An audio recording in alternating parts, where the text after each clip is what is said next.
I am so happy today. I truly am, because I get to share with so many of you business leaders, a business leader that I look up to and think is one of the best I've ever met. So we'll have more of that in a minute. But welcome. I'm Neeli Bendapudi, the Dean of the KU Business School. If I don't know you, shame on me. Make sure that I say hello so we get to connect today. This is part of the Charles Oswald Executive Leadership Series. It was established in 2010 in collaboration with EFL Associates and CBIZ. And Charles Oswald, a great KU alum, who's made it possible for us to bring the latest and greatest thought in business. We try to bring business leaders to come and discuss their philosophy, how they grow their business, the concerns they face, and really engage in a dialogue with each of you. But before I formally introduce our speaker today, I have to give you a little bit of background of how I got to study their company. Early 2000s, I had the opportunity to study the Mayo Clinic. I'd spent about a year on their premises, 2 different locations, and wrote a Harvard Business Review article about how they provide this incredible patient experience while also ensuring very high employee morale. Well, not credit to me, it's credit to Mayo Clinic. It became one of their all-time bestsellers for Harvard Business Review. But the problem was when I would present what I learned to different audiences around the world, people would say, well, we are not the Mayo Clinic. We cannot do that. We are not the premier brand. That bothered me because I knew you could have incredible customer loyalty and employee loyalty. So Chet, I don't think you know this story even. So I call my husband, who is a professor of human resource management, and I said, Venkat, let's collaborate. Can you think of an industry that's not particularly glamorous, that people don't automatically, customer loyalty, oh, yes, that industry. Or employee loyalty, yes, that industry. So we tried to find an industry that typically was not associated with these. Yeah, the worst one. Oh, well, I wouldn't say that. But we said convenience stores. Would you agree? People don't typically think of these incredible features with the convenience store industry. So we started looking and said, who do we find? So Venkat said, let's look at Fortune's 100 best places to work for. What companies hit that? Because it's very coveted. As you all know, every multinational wants to be on it. And lo and behold, we find in 2003, QuikTrip, a convenience store on Fortune's 100 best places to work for. They were in the top 20 or something. So we said, oh my gosh, this is what we've got to study. So we first had the good fortune of meeting Chet Cadieux a little over 10 years ago. And I will never forget how down-to-earth he was, how incredible the company was. And it was our good fortune to write the QuikTrip story in a 2005 article, I believe, for the Harvard Business Review. And guess what? This actually beat out the Mayo Clinic and it's taught in so many business schools around the country because people find it incredible. What is incredible? Well, at the time we wrote about them, they had consistently been on Fortune's best places to work for. Their employee turnover was in the low teens, which is unheard of among any retailer of any stripe. And so we thought, what an incredible opportunity. And Chet became a very, very dear friend. All these years, we had an opportunity to serve on a board together. And the truth is, I only served on it because it meant Chet flew into Columbus, Ohio, and picked me up. And we would fly there together. So we had some time together. So today, I'm happy to tell you, some companies, when they're written up for best practices, it's like the kiss of death, Seriously. You get the Baldrige Award, next year you're bankrupt. Or you're in good to great, and now you're nowhere to be found. Well, I think it's how astute Venkat and I are. I don't think it has anything to do with QuikTrip, really. No, seriously, in the years since we've written about them, they continue to be among Fortune's 100 best companies to work for. Think about that, 10 years running. They have almost tripled their revenues. And it's an incredible opportunity for us today to hear from one of the absolute best CEOs, and I do not say this of everybody, Chet, one of the finest human beings I know, a good friend, and we'll make him a Jayhawk yet. You have his bio, so I'm not reading this out to you, but we will make him a Jayhawk yet, won't we? So please give him the biggest Jayhawk welcome you can, Chet Cadieux, to share the story of QuikTrip, a values-based business.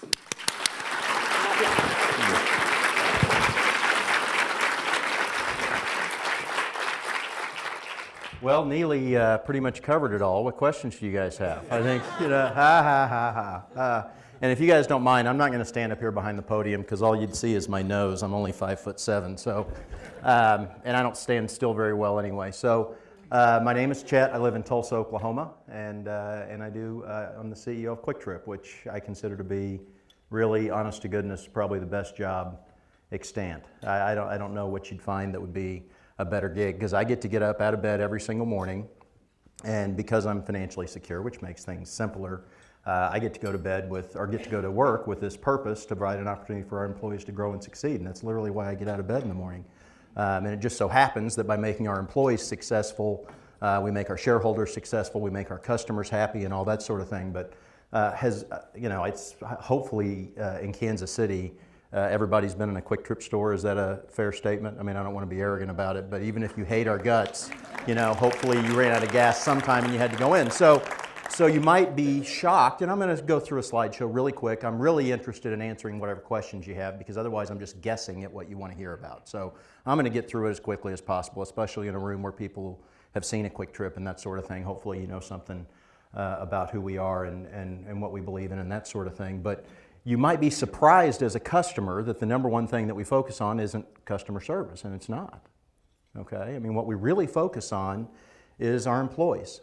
So let me tell you a little bit about QuikTrip.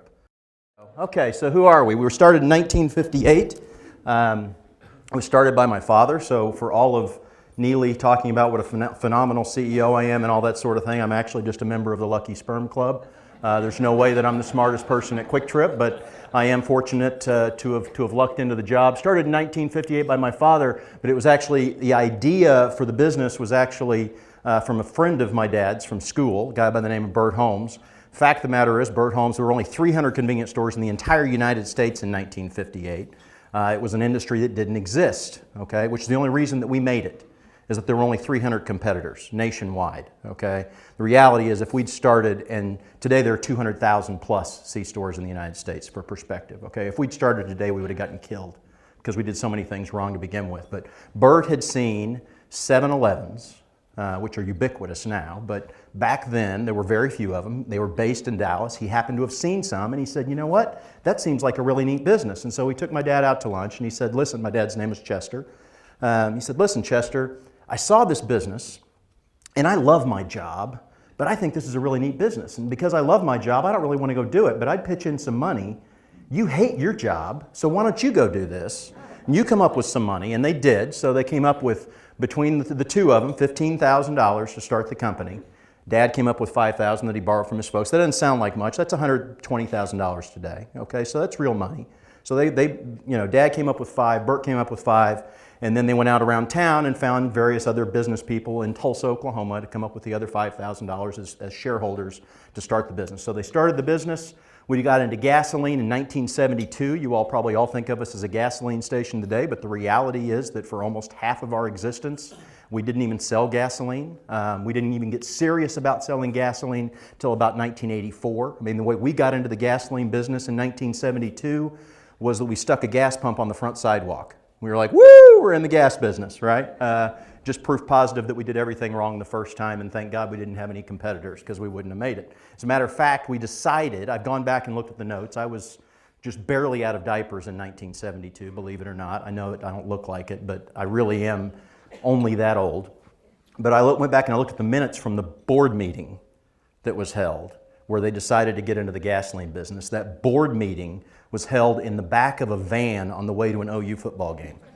Swear to God, okay? This is a big, monumental decision, and that's how they made decisions for our company back in 1972. But by 1984, we started getting serious about the gasoline business and grew into be I think, a really good gasoline retailer in the scheme of things.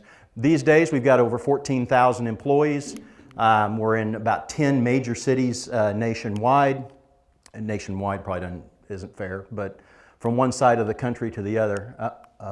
There we go. 685 stores in 10 markets. I think it's 685. We open a store a week, and candidly, I've been traveling all this week, and I don't know if we've opened one. So it may be 686, but I think it's 685.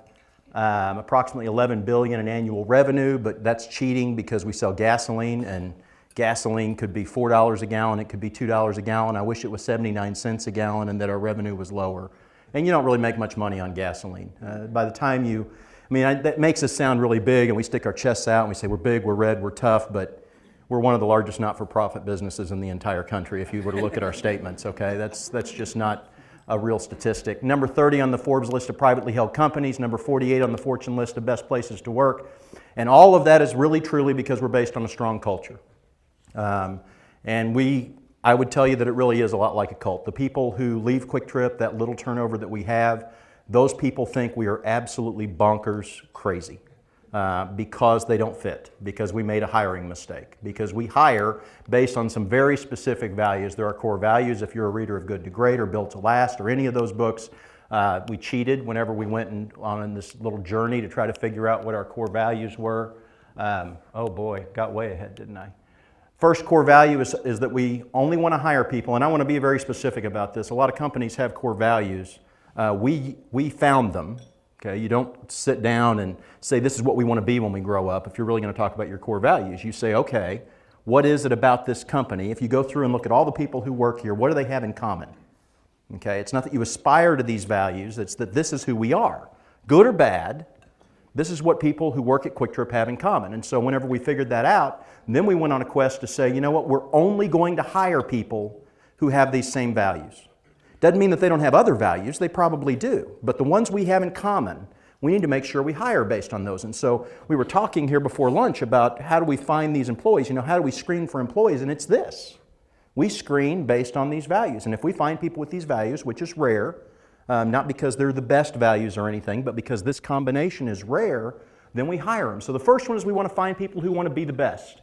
And that means people who are hyper competitive. Okay? They want to be the best at every single thing they do.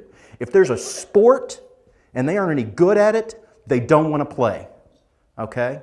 And that's me. Okay? I don't play golf because I am so bad at it that God laughs whenever I pick up a golf club. Okay? I don't want to have anything to do with it. And that's exactly the people that we're trying to hire. We also want to hire people who are never satisfied, which may sound very similar to be the best, but it's not. Because it's possible that you could get to where you're the best at something. So we're looking for people who are the best, and even when they're the best at it, they're still never satisfied, okay? Which is exhausting. I can tell you, I've got 14,000 employees who are never satisfied. If you think your employees whine a lot, you have no freaking idea, all right? I'm hiring whiners intentionally because they're never satisfied. But that means we're constantly evolving, constantly iterating, constantly changing things. If you notice that we remodel our stores, it seems like constantly, it's because we're never satisfied. In a lot of the markets, and I'm not being arrogant about it, but in a lot of the markets, we are the best at what we do, and yet we're still not satisfied, which can also be very capital depleting, by the way. We have an institutional paranoia that if we aren't that way, that some competitor someday is going to come and knock our block off, and we just can't have that. And so that's a key core value for us. This is actually a poster that's in our office, and it's not by us, it's from David Glass from Walmart, but it's very applicable to QuikTrip. The quote, it's hard to read, so I'll read it for you. Every day in Africa, a gazelle wakes up knowing it must outrun the fastest lion or it will die. And yet each day a lion wakes up knowing it must outrun the slowest gazelle or it's going to starve to death. It really doesn't matter whether you're a gazelle or a lion. When you get up, you better start running. And that's our attitude at QuikTrip. If you ever see those red shirts running like crazy, it's because we're hiring people who want to do that every single day. And I'm one of those people. I'm still bummed out that I'm not working in the stores anymore because it was a lot more fun. Another core value. Oh boy, come on. There we go. Focus long term, which is a lot easier whenever you're private. We are private. I can't imagine us not being private because the way that we do business would not be a popular story to tell on Wall Street. at all. I mean, let's face it, for me to go for an IPO and talk to people who might buy stock and say, we're not in it for the shareholder, we're trying to make our employees rich. That's the reason I get out of bed every morning. Can you imagine that being a good sell? Not at all. But being private, how many of you guys work at a private organization of some kind? Okay, so you have some idea of the flexibility that it gives you and not having to worry about what you do this quarter, not having to worry about what you do this year. Candidly, most everything that we spend money on any given day is important 10, 15, 20 years from now. Almost all of our capital investments are based on what we want to be 10, 15, even especially 20 years from now. We're looking for people who want to do what's right for QuikTrip, which sounds very self-serving, right? What that's really about is that we're looking for people who are interested in team sports, team ball. Okay? This is not the person, I'm a tennis player, okay? So I'm a little bit of an exception from a sports standpoint, but I'm very interested in my team being successful. And there are definitely people like that in the world, and there are people who are interested in personal success. Neither one is better or worse, but you're not going to fit in at QuikTrip if you're not interested in the success of the team. Okay, we are absolutely positively, and I'll tell any employee at QuikTrip at this, we are not interested in saving Private Ryan. Okay, it's a great movie, love it, cried my eyes out, but that is not what QuikTrip's about. We're interested in the entire platoon. All of our compensation, all of our entire reward system is based on team success. Every employee in the company is paid on exactly the same metric. Okay? We were talking again a little bit earlier about how we have shared labor in the store. There's no division of labor. I mean, everybody cleans the bathrooms, everybody mops the floor, it doesn't matter what your position is, and everybody runs a register. Okay? And they drop what they're doing to go take care of a customer, hopefully, right? The reason for that is because they're paid as a team. Okay? All their bonuses, and it's 20% of their pay, is based on how good a job they do taking care of you guys. And they're paid based on how good a job the team does, not the individual. Even the mystery shopper deal, if you were not at the register, it doesn't matter. Whoever was on the clock is being scored right then whenever that mystery shopper comes in. So we are hiring people who are interested in that, because if they weren't, they would be absolutely miserable if they were being measured as a team all the time instead of being measured individually. And then lastly, and most importantly, we are looking for employees who, no matter what, want to do the right thing. Which sounds really swell, doesn't it? I mean, who would say they don't want to do the right thing? But the reality is that is one of the ones that is the most difficult, because we are screening for people who would even be willing to be paid less in the long run, although it doesn't work out that way, okay? They would be willing to be paid less. They would be willing for QuikTrip to make less money so long as we are doing the right thing every day. What does it mean to do the right thing? Well, it's about ethics and morals and all that sort of thing. But really at its root, the way we tell employees that we expect them to measure that is, if at the end of the day, would you be proud to tell your mother what you did today? Okay, very simple. Not your dad, because your dad can justify just about anything, all right? But your mom, could you go home today and look your mom in the eye and tell her what you did today and be proud about it?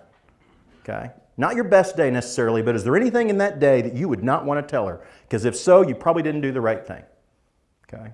So we hire people based on these values, and then we make an enormous number of decisions for the business based on these values. Every single one of them. Focusing long term, a desire to be the best, never being satisfied, doing what's right for QuikTrip, which is a statement about fairness, egalitarian kind of an approach, as opposed to more of a hierarchical approach to the business, the way we manage and the way we reward and all those sorts of things, and then especially do the right thing. I could not even begin to list the number of products that we don't carry because we would not be able to look our mom in the eye at the end of the day if we carried that product. Some of the companies where we've turned down $20, $30 million vendor agreements because they wanted us to advertise in a way that we thought wasn't appropriate, advertise their product in a way that wasn't appropriate. So clearly, we are willing to sacrifice profitability of the organization in the short run to make sure that we live up to these goals, because you know what? I hired all these people who have these values. If we didn't follow them, they would mutiny. They would tie me up, they would throw me out in the ditch, and they would set me on fire, okay? Because they are so passionate about these things. So that's what we do, is we hire these people, and these people either love it or hate it. If we've hired wrong, then they hate it, and they self-select. Almost all of our turnover is in the first 3 months. If you've been with us for 3 months, odds are you're going to be with us for 15 years, 20 years, even if it means you're working in the store the whole time, okay? So we won't give these values up, that's pretty clear. Let's see. Why do we do this? That's our purpose, and that's what I opened with. Sorry, this thing's giving me fits. To provide an opportunity for our employees to grow and succeed, which I know sounds pretty cheesy, and you probably think that I'm full of it. But I do believe that most of the people at QuikTrip, once they've been there a fair amount of time, that is what they believe in. I can't tell you how many managers who've been with us for 30 years are proud of the employees who they raised, their night assistant, their clerk who went on to become a vice president, right? They really, really get jazzed about that if we've hired the right people.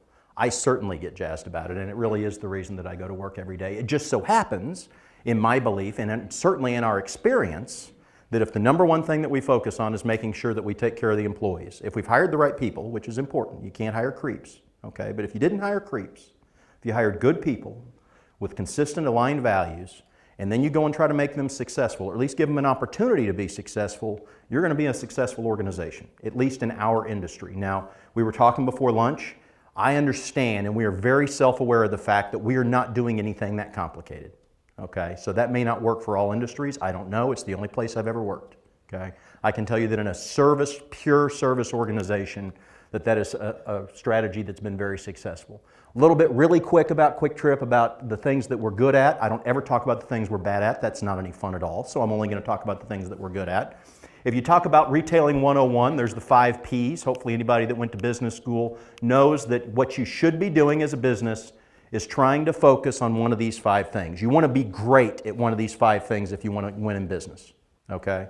And usually it'd be nice to say you're going to be great at all of them, but no business can afford to be great, best in class at all of them. So whenever we look at these, if you use this as a model, what we try to be really great at is people and place, okay? And the rest of it, candidly, we're not very good at in the scheme of things. We might be average, we might be mediocre, but if you talk about the things that we are really, really world-class at, it's place and people. And our definition for it to be a core competency, I don't consider anything at QuikTrip to be a core competency unless we're good enough at it to get paid and get rich consulting on that. Okay? If no one would pay me to teach them QuikTrip, I say me, if nobody would pay QuikTrip to teach them about something, then we ain't that good at it. Okay? We are that good at people in place.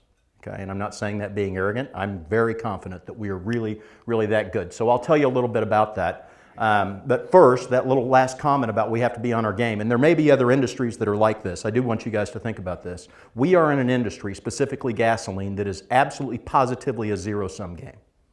And what I mean by that, it makes it a very hyper-competitive business because, unlike most businesses, no matter how good we are at it, no matter how great a job we do of marketing it, no matter how great our product is, we are not going to convince people to buy more gasoline. They're going to burn what they're going to burn, period. Okay? So by definition, every new gallon that we sell, we stole from a competitor. It is a zero-sum game. It is a game of poker. If I won, someone else lost. Does everybody follow me on that? Which makes it incredibly hyper-competitive. And so we have to be incredibly good at least one of these things. And we've chosen to try to be great at least at 2 of them. The first one is people. How do we do that? It is very complicated, and I can answer questions ad nauseum about this. We pay incredibly well. A starting employee at QuikTrip behind the register makes $45,000 a year. Very quickly, they should be making $70,000 a year. Okay, so the reason that we do that is because we want a huge list of people who want to work at QuikTrip. And by paying that, we get that. How do we pick that pay? We pick that pay not based on what the market's paying. I could care less what the market is paying. We pay based on the talent of the people who come in the door saying they want to work there. Whenever we see that talent level start to drop, we raise pay, period. And it doesn't matter what other people are paying, okay? So that means we have a long list of people who want to work there, which means we get to be really, really, really picky in who we hire. We hire on average 1/4 of 1% of the people who apply, okay? And we're able to do that. And we're looking for all these sorts of things that you can see up there. I won't waste your time on that. We do that with people whose only job is to interview people all day long. They don't have anything to do with managing them. It's not the store manager that hires these people. It's people who interview all day long. They are experts at it. They know exactly what they're looking for, and when they find them, they hire them. Okay? Thirdly, we always intentionally run long. We have more people at QuikTrip than we need on any given day. And you might say, yeah, well, duh, that's smart. We run 30% long on headcount. We have 30% more people, full-time and part-time, on any given day than what we need. And we do that so we don't ever have to sacrifice our standards for hiring. It just so happens, because we have so many extra people, that means all of our employees get to take time off whenever the hell they want, okay? Because we've got somebody to cover their shift, and I can get into how that works here in a little bit. People talk a lot to me about, man, you guys must be really good at training. And we're pretty good at training, but we couldn't consult on it. Fact is, we hire really good people to begin with. If you hire really good raw material, in our business, okay, we aren't in the health services industry. We're not doing rocket science or brain surgery or anything. I understand that that wouldn't be applicable in all industries. In our industry, we don't have to be that great at training if we hired great people to begin with, because we don't do anything that's necessarily that complicated. So we do a lot of things as far as training goes, but I wouldn't say that we're best in class at it. We definitely are big on care and respect for our employees. You can get fired a lot quicker for being an asshole at QuikTrip than for having bad numbers. I'll just tell you flat out. There have been letters sent out to every employee in the entire company about it, as a matter of fact, because we've hired these great people. And I promise you, they could get hired somewhere else. And every single manager, supervisor, director, vice president at QuikTrip knows that you had better not mistreat them, because they don't deserve that, okay? And if they do deserve that, then they shouldn't be working here. We should get rid of them. But if they're the people we think we hired, then they shouldn't be mistreated absolutely positively under any circumstances. Should we hold them accountable? Absolutely. Should we evaluate them? We will evaluate the crud out of them all the time. Are we going to give them massive feedback constantly? Absolutely. And I'll get to that here in just a second. I am a big believer in integrity with your employees. If you go through and you figure out why we make it on the Fortune 100 Best Places to Work list, it's because we care about them, we respect them, and we pay pretty good and all that sort of thing, and because they like who they work with, because they're all just like them, right? We've hired based on these same values. That helps. But the number one thing that really moves us up those rankings is that our employees trust the company, because we never lie to them. If we have bad news, we tell them. If we've got good news, we tell them. If we're not going to be able to raise pay, which has never happened, I believe that they would trust that we really couldn't raise pay. Okay? And if you go through all the companies that go and apply to be on that list, that's what we win based on. We are literally, and this it kind of chokes me up to say it, but we are literally, based on their rankings, the most trusted company in the United States by its employees.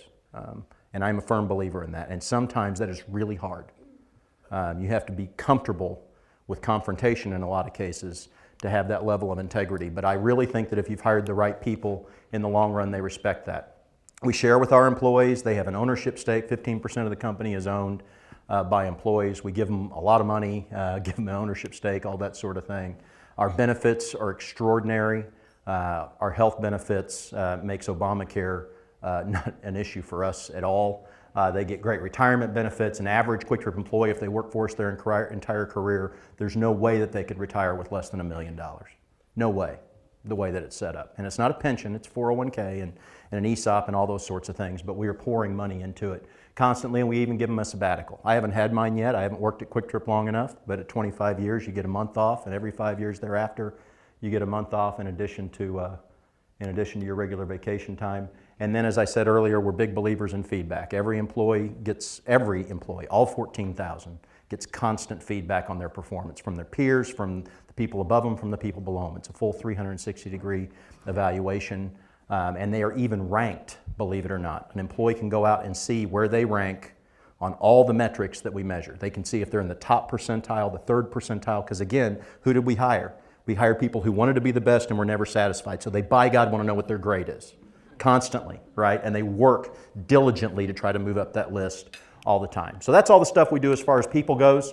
This is a big deal at QuikTrip. This is a poster that's about 30 feet tall that hangs in the corporate office. I've been talking about store employees. At QuikTrip, the respect deal is turned totally upside down.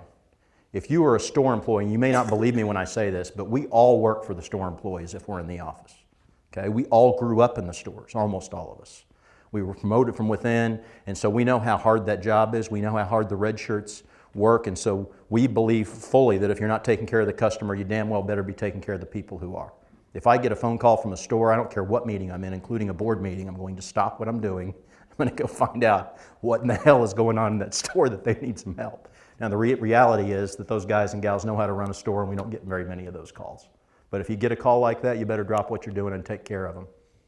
Second thing, which you guys are probably less interested in, so I won't spend as much time on it. Second thing we focus on is place. In our industry, location is everything, okay?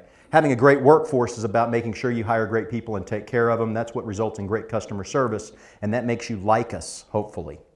But you would probably still shop with us if we were in the right location. You would just hate us and despise us, but you would still stop every once in a while, all right? So we have to be great at place, and we are. We are great at picking people, and we are great at picking locations. Our site selection modeling is literally world class.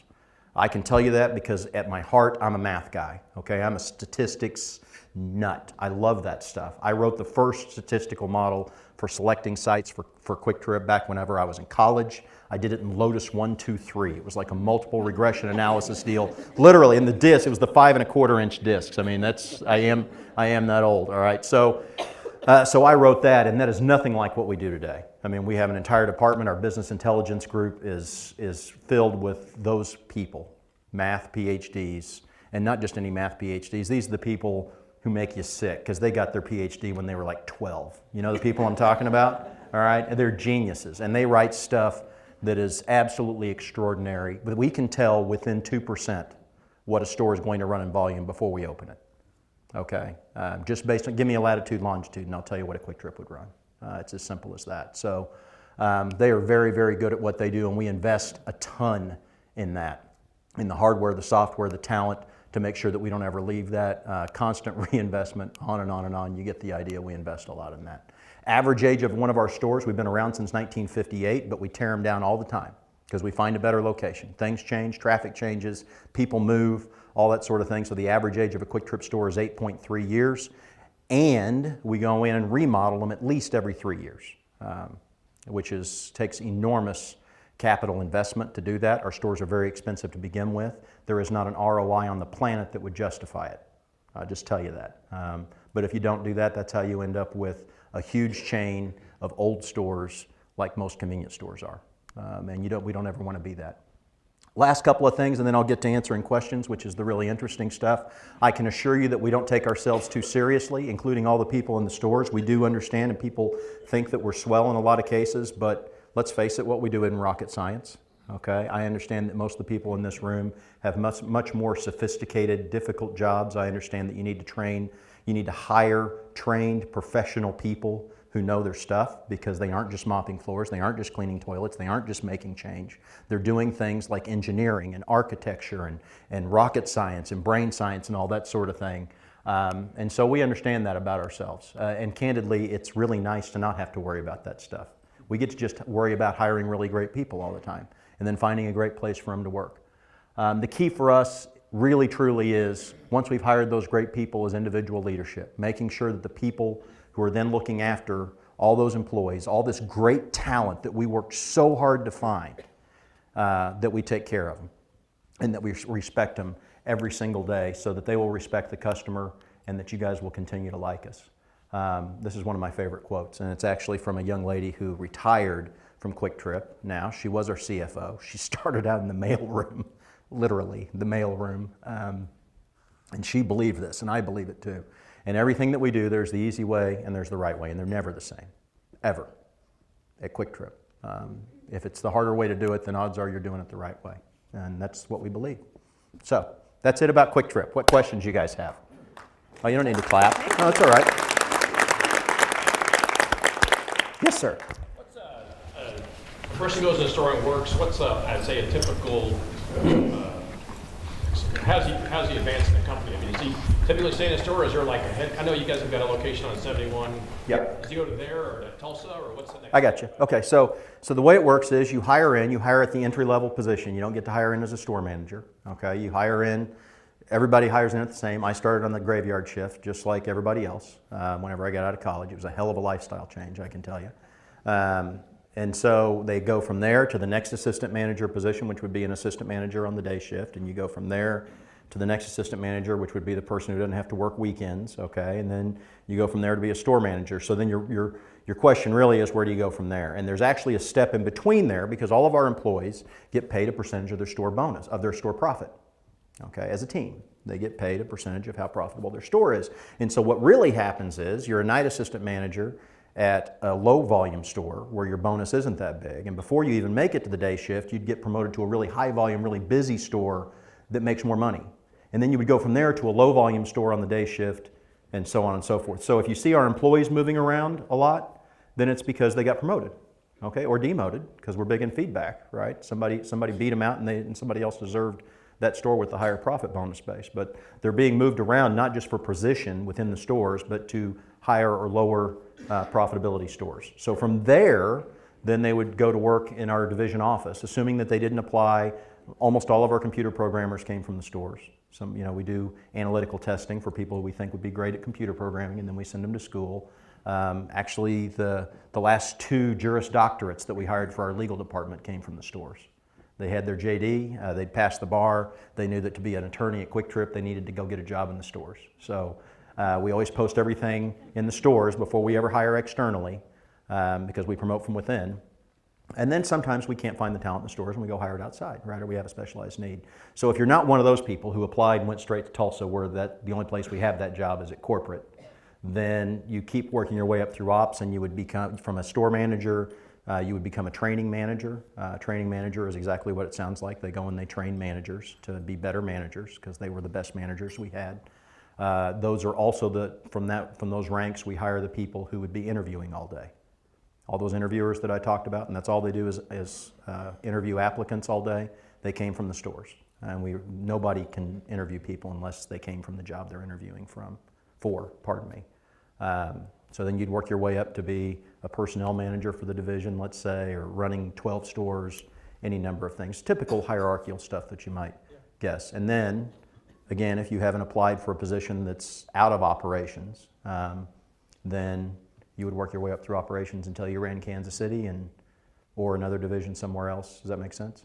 Okay. Did I answer your question? You did. Great. Yes? Yeah, so you've got about 88 stores here in Kansas City, and so when you talk about hiring and there's people doing all the hiring, is it out of a store? Is it a regional office? Do you guys use It's out of a regional office. Do you guys use any kind of investigative type, survey or?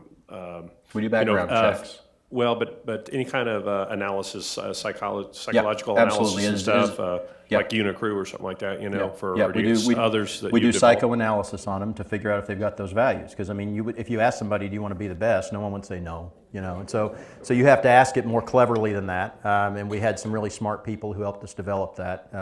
It's a combination of word association testing and, which you would guess, and I wouldn't say canned interviews.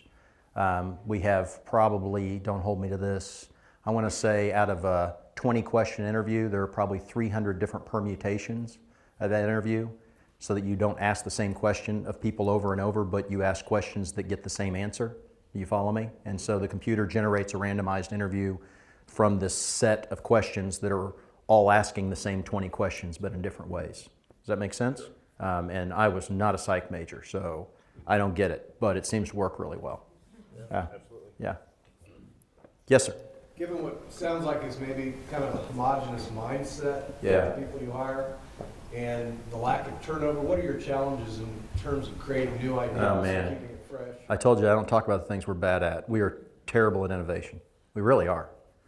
We are really inbred, which is a creepy way to put it, but it's not like there's this secret breeding program at QuikTrip or anything like that. I promise you that, but it might feel like that from time to time. And we do get talent in from the outside. I don't want you to get me wrong. I mean, we've hired a lot of really smart people in from the outside, and they really help us with that. But culturally, man, if you didn't come from the stores, that's like being a general that wasn't ever, on the front lines. It's culturally, they have a hard time here getting their voice heard. We work constantly on that, and we cheat.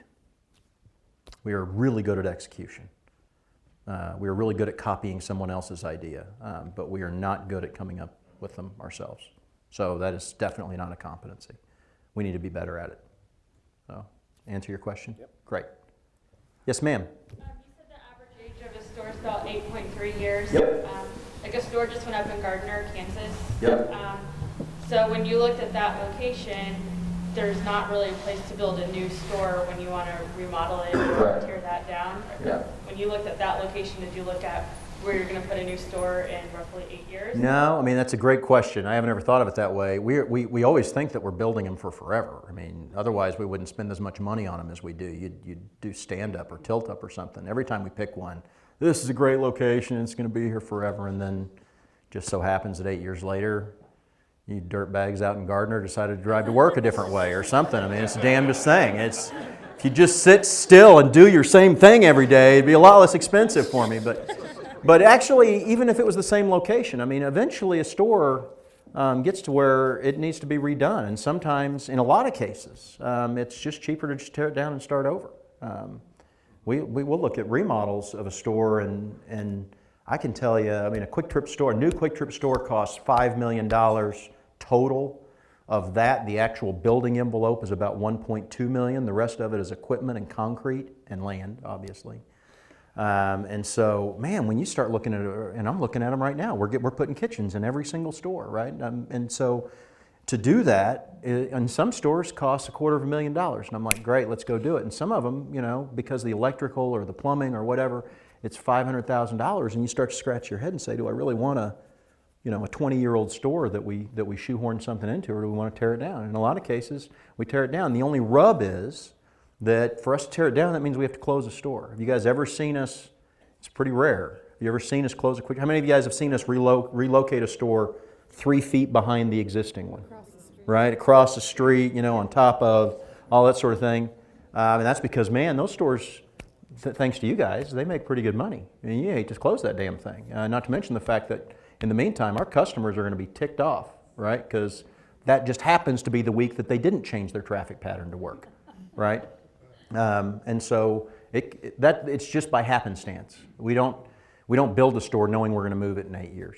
It doesn't work out that way. We were talking about some of these locations we've been working on for forever. I mean, it seems like forever. We were talking about the store at State Line and I-435, and we were working on that store when I was 26 years old. I picked that location 20 years ago, okay? And it took us this long to get the real estate deal done. We know where we want to be. And I have lots of people who will say, man, I got a piece of land, you got to put a QuikTrip on it. I promise you, well, I shouldn't promise you because we're wrong every once in a while, but I bet you that if we wanted a QuikTrip there, you'd have gotten a phone call, okay?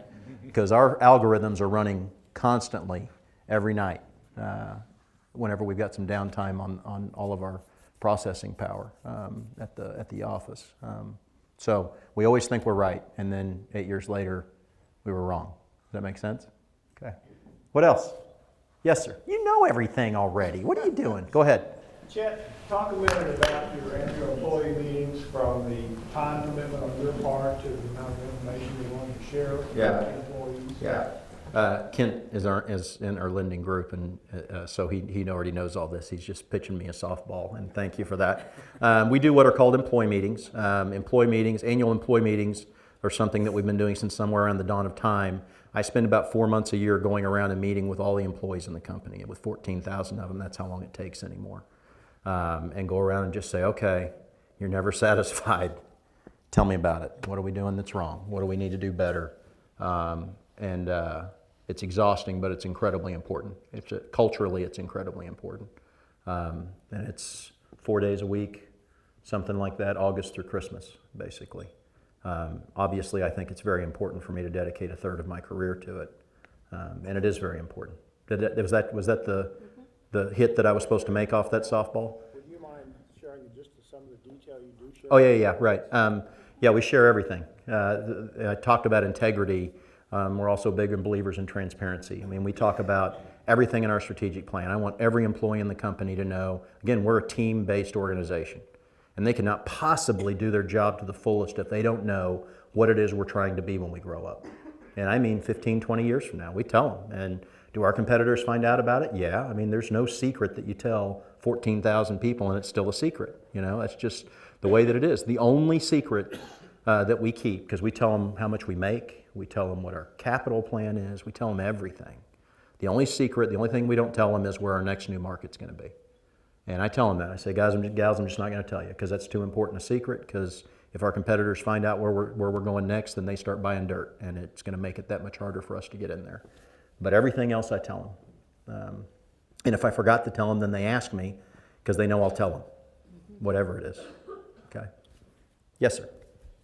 Chet, do any of your stores have battery charging stations? And can you speak to what you see the Alternative future fuels? of the alternative fuels Yeah. and how it's going to affect your stores? Right. None of our stores have battery charging stations. One of the funny things about electric vehicles, which will be interesting to see how it's going to get worked out unless you're Mr. Musk, who's going to just give it away, we can't sell electricity. We're not a utility. It's illegal. And so for all the swellness that it sounds like, I'm not in the business to spend $5 million on a piece of real estate and pay our people really well in order to give it away. So that's something that they're going to have to figure out. Also, I would tell you that our number one customer complaint, which is a great problem to have, but a real problem, is that we're too busy. No matter how much we keep adding onto the parking lots and growing the stores and all that sort of thing, and you're all nodding your heads, I agree, man. You're taking your life in your hands when you go from the pumps to the store. You better have an orange vest on, man, because it's busy, right? And so, can you imagine if a fast charger, a level 3 charger takes 20 minutes? Can you imagine what would happen if we had a bunch of cars that were on our lot for 20 minutes? You think we're clogged up now. It would be a train wreck.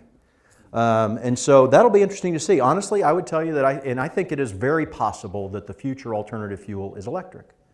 Not because I know anything, but because there's parts of that make sense. I'll get to alternative fuels here in just a minute. If that is the case, then we're basically out of the game. Because you can charge your car at work, you can charge your car at the mall, you can charge your car any number of places. And if that's the case, then we'll sell something else. I mean, we didn't even sell gas till 1972. We'll just sell something else. We got great locations and great people, and we're retailers, and we'll sell something else. Right now, we're working on food, and we're going to get great at it. We won't get great at it for another 20 years. Took us about 20 years to get great at gasoline, so that's what we're working on now. And we're going to get, I'm telling you, we're not because of me. Those red shirts, man, they're figuring it out. And we're going to look back 15 years from now and laugh at what we're doing today. Say, can you believe we were doing that? It was so stupid, but look what we're doing now. And that's the way we'll be. So alternative fuels, just really quick, because it is a question that I get a lot. Everyone should understand, and this is keep the source in mind. I'm just a dumb old guy from Oklahoma who sells Snickers bars, so I don't pretend to know everything. I'm not a petrochemical engineer, and I don't work for ExxonMobil or anything like that. Those are very smart people. But I would tell you that the world will never run out of oil, number one, because it's amazing how often I hear people talk about, the end of oil. We're going to run out of oil. We'll never run out of oil, you guys, ever. And not because there's not a finite amount of it. There is. What will happen is it'll just get too expensive. Okay, the source of energy before crude oil was, anybody know? Whale oil. Thank you. We didn't run out of whale oil. We didn't run out of whales. It got too expensive. So it got substituted because there was an economic basis to substitute it with crude oil. Okay, and that's what happened. And so when the day comes that there is a more economically advantaged fuel, total end-to-end, which isn't just how much it costs per gallon or gallon equivalent, but how much it costs end-to-end, then I believe, because I'm a free market guy, that there will be that gasoline will get substituted. That could be by CNG, which I actually think is a fantastic fuel. I'm a big fan of that. It takes enormous infrastructure costs nationwide to convert the fueling fleet to CNG, but it is doable. They're going to have to make advances in the engine, because right now you would have to drive a CNG vehicle 90,000 miles to break even, because the engine costs so much more than a normal petroleum or a gasoline engine or a diesel engine. So they'll have to make some technological advances. Could they make those? Absolutely. People smarter than work at QuikTrip could very well figure that out. Electric is a possible alternative, okay? There are enormous end-to-end supply chain costs, though, economic costs associated with electrical vehicles, okay? And specifically, I would tell you that the number one concern, which nobody talks about, is that what's the best battery right now? Pardon me? The best what? Battery. It's lithium ion, okay? There is not enough lithium on the planet. Okay, you talk about running out of oil. There's not enough lithium on the planet to create more than 5% of the cars on the planet. So they're going to come up with a new battery, okay? Because that's a finite resource. So all of these things, you have to look at them in the total economic context of it. And other than electric, we'll probably be in the game, okay? Because we're pretty good at selling fuels, whatever those are. I do believe if it's electric, which I think is a perfectly good fuel, then as long as it's not that, then we'll still be in the game.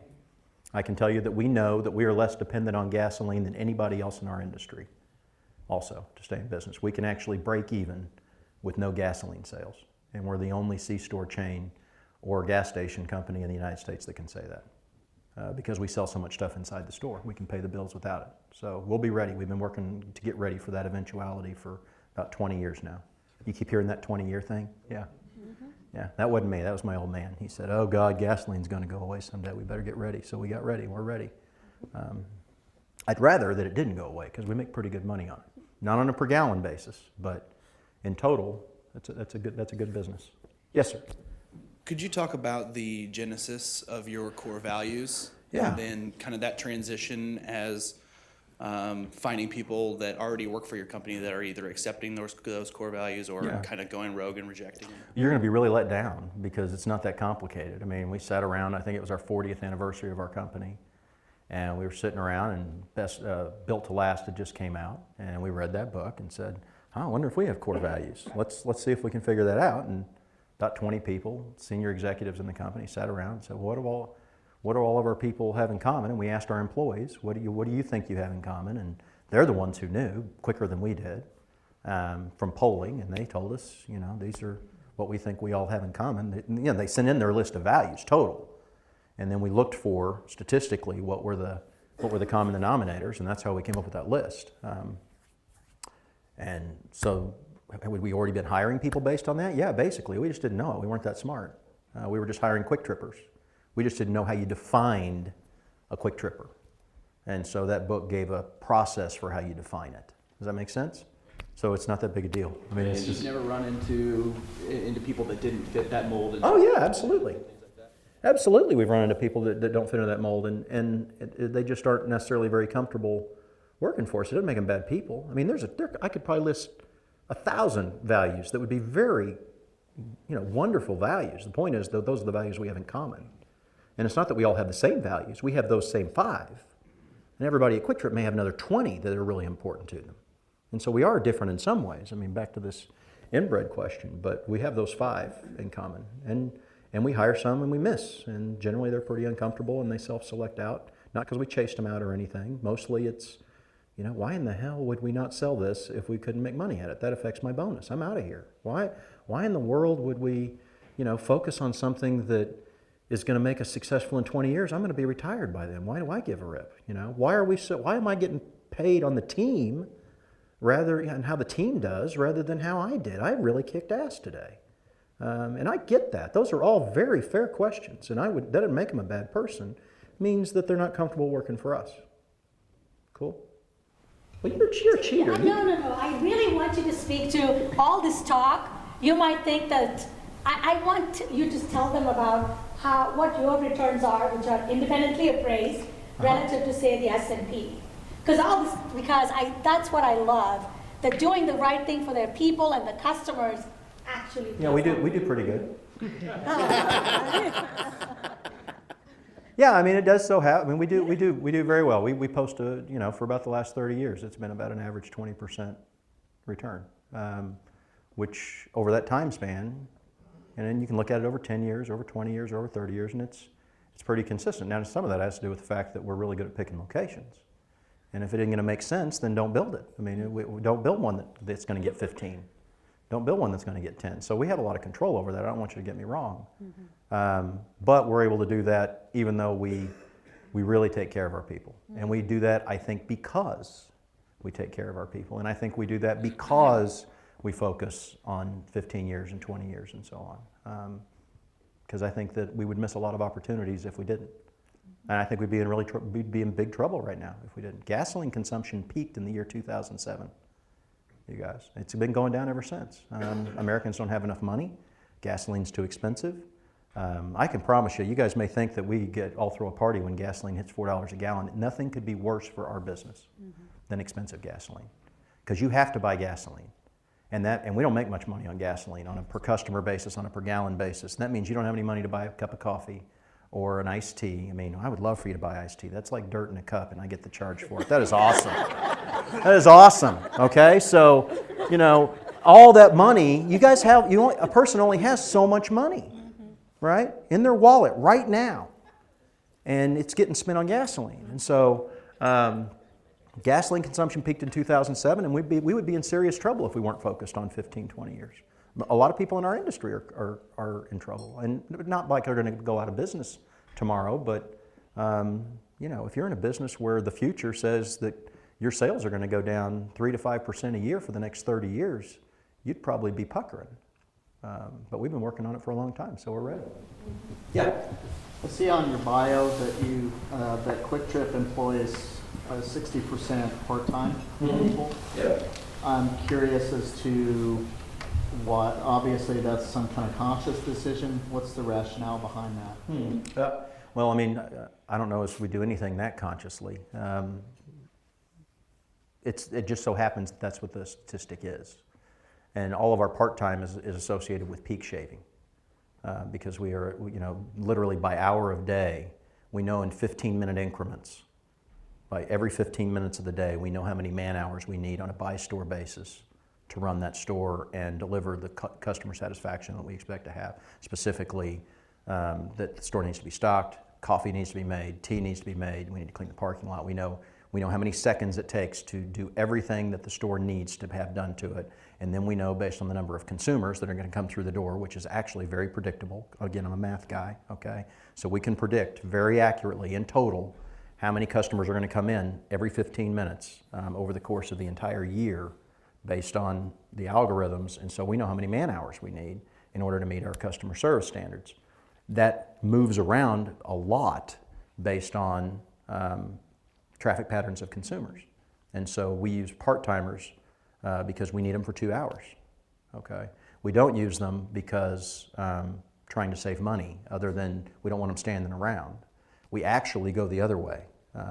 One of the reasons that our employees make so much money starting and throughout their careers is because we intentionally, all of our schedules in the stores is an overtime schedule, okay? They work 48 hours a week, and we are happy to pay them overtime. If you saw our benefits package and what it is as a percent of comp, that is a good idea, because our benefits package is booyah, okay? So it's very expensive, and so rather than pay another person and have another benefits package, why not make this person rich and let them work as many hours as they want? The part-time is just for peak shaving. Did I answer your question, or was it deeper than that? Yeah, I was just curious. Usually you think of a great company, or a company that people say it's great to work for. You don't really think of a company that pays people just under the mark that they don't have to pay benefits. Oh, I got you. Well, our part-timers get benefits. Yeah. So, Did you know that? yeah, yeah. Good They question. get it as they get it correlated to their hours, right? So the fewer hours you work, then the less you're going to get in bonuses, and the less you're going to get in retirement benefits and time off and all that sort of thing. But you get health benefits, which we've got a great health benefits package. So, yes, sir. There's not a lot of money in gasoline. What do you do to attract the customer into the store where there is a lot of money to be made? Yeah, the honest answer is we don't. I mean, the question, in case you couldn't hear, is, so you don't make much money in gas, and I'll address that because I don't want to misstate things. We make good money on gasoline. It's just on a per customer basis, on a per gallon basis, it's not that much. But we make good money on gasoline. Not nearly as much on a per customer basis or per transaction basis on merchandise.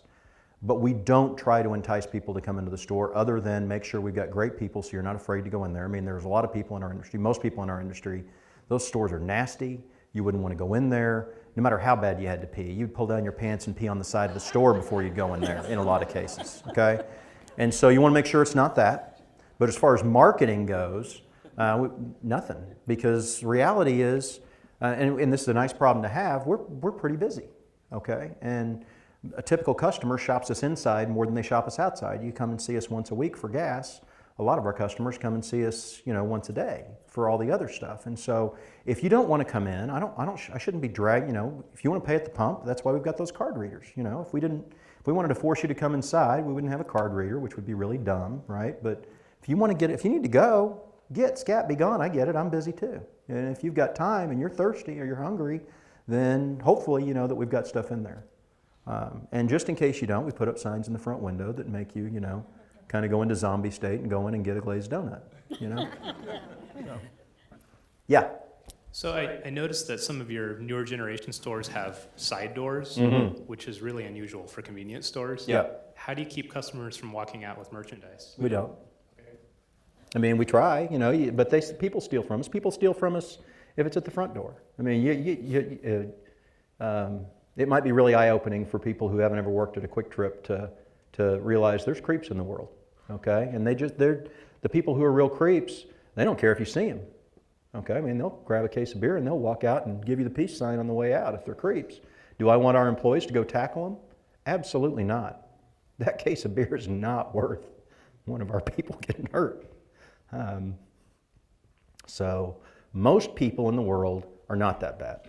Most people in the world, if you keep an eye on them, just so that they allow them to do the right thing, then they're going to do the right thing.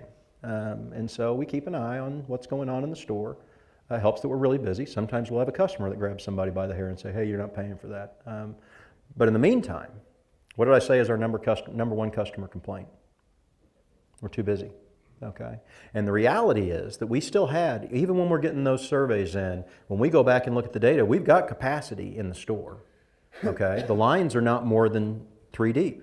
Okay, that's the absolute maximum that we're supposed to allow. It's a 3-to-1 standard. Okay, if there's more than 3 people in line, we need to open another register now, not in 5 minutes, now.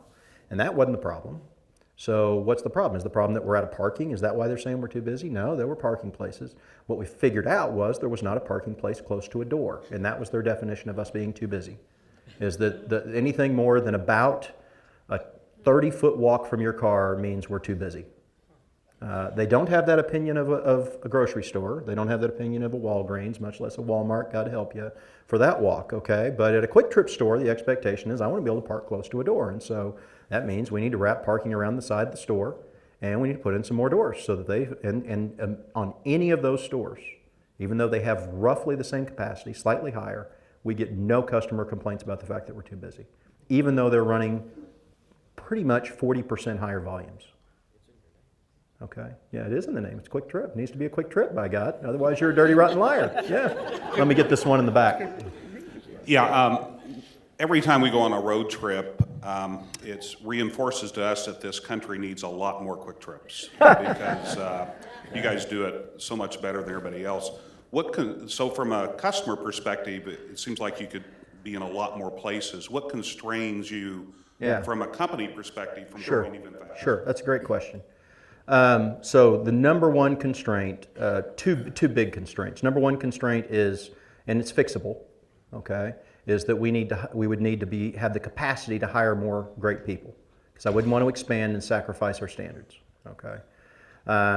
Whenever we go to a new market, we move people there so that we make sure we transfer the culture, okay, and to make sure that people would want to work there. I mean, if you see all these happy, smiley red shirts and they're having a good time and they're yucking it up and they obviously like their job, then it makes it a lot more likely that we'll be able to recruit people there, because otherwise they're going to think we're a dirty, rotten convenience store, right? So really the human resource is the main restrictor, which is fixable. I mean, if we hired up on interviewers and we're fat enough on people, then we could get over that.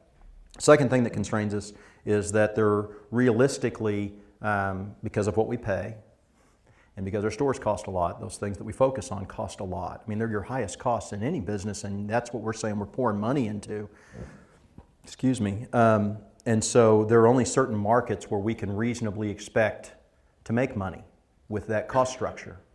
And basically they need to be really big metropolitan areas where we can get to scale.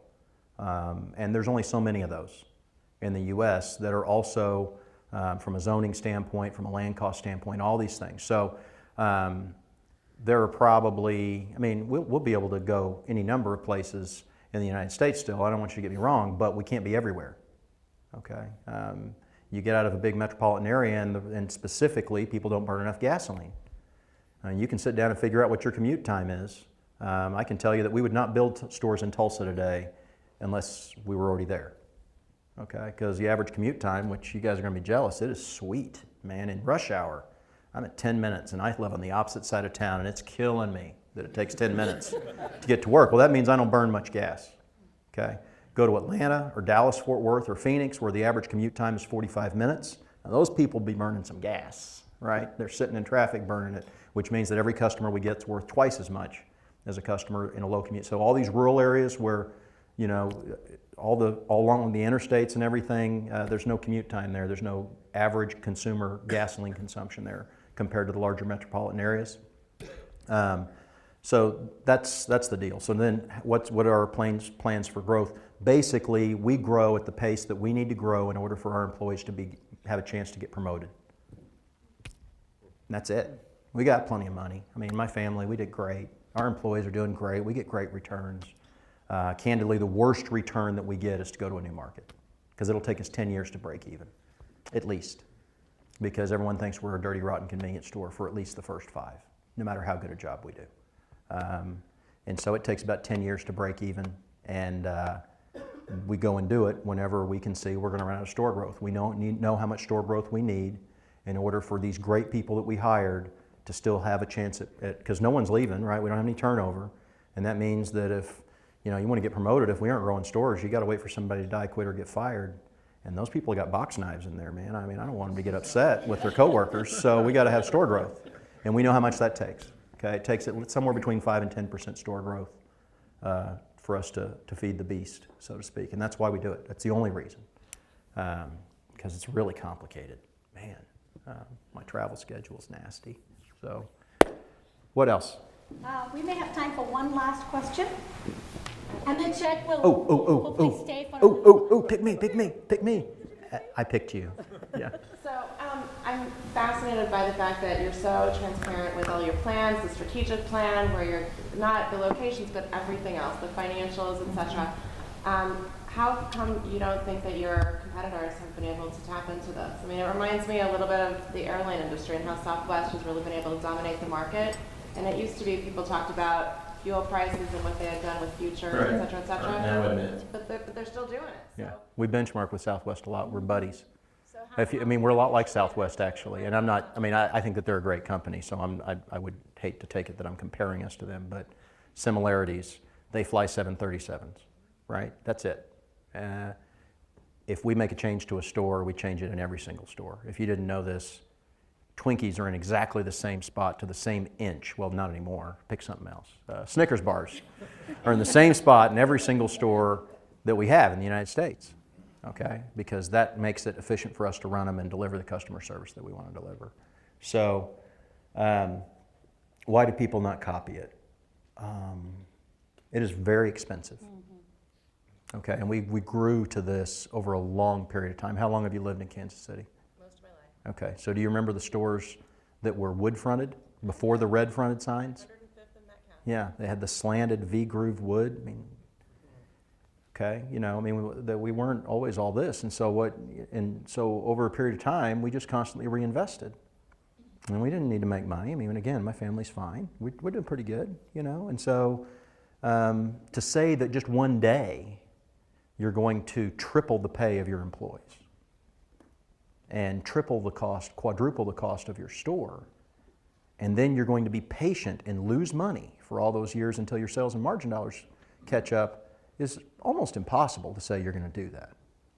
And to say you're going to start up in our industry, which is very hostile because it's a zero-sum game, is very difficult too. So I would not suggest that we can do it because nobody else can. I think we're very fortunate that we just constantly reinvested and grew over time so that we can continue to make these long-term decisions. Is that a fair answer? It is, thank you. And we're very self-aware about that. I would not go in front of a group of C-store operators and should all over them, that you should do this and you should do that. I assume people are really smart business people and they want to do the right thing generally.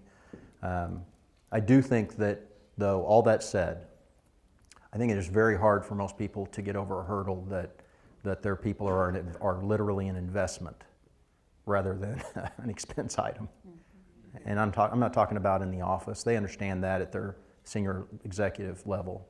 But it's really hard to come to a conclusion that you're going to invest in people on the front line. Now, In our case, again, we're in a service industry. We're not doing rocket science, so it's not the same everywhere. I can tell you that it is a viable strategy for our industry. Fair? Yeah. And with that, Venkat? Oh, you're going to get in trouble. Oh, man, she's going to bust your head. Why Austin Powers? Oh, you've got it here. Yeah, no, there's not like that big a story. For those of you who don't know. Their own character? No. Well, this is my security badge from QuikTrip, and It says Austin Powers. yeah, So it says Austin Powers, CEO of Mojo, because I'm a fan, and I think that sounds like the only other job that'd be a better job than mine. He looks like he's having fun, but no, we don't take security that seriously. We're required. This is from back before I was the CEO, and we got big enough in the corporate office that we absolutely had to have these badges, and the powers that be, the man said we had to have our picture on it. Some of us were freedom fighters in the office, and so we defaced ours, and mine's been defaced since that day. Yeah. There's one that's Chewbacca and one that's the guy from Men in Black. There's any number of people who've defaced their badge. I'm one. Yeah, I'm a freedom fighter. Yep. Well, I'll actually formally go up there to thank you. Oh. Because, hold on.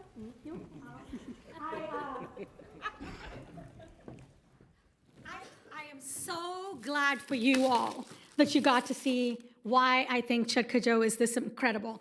Venkat Bendapudi, Professor Bendapudi, and I spent 2 summers studying their stores. And so he said repeatedly, it's not rocket science, it's not brain surgery. Well, I can tell you I've been very fortunate to study and work with folks that are in brain surgery and rocket science.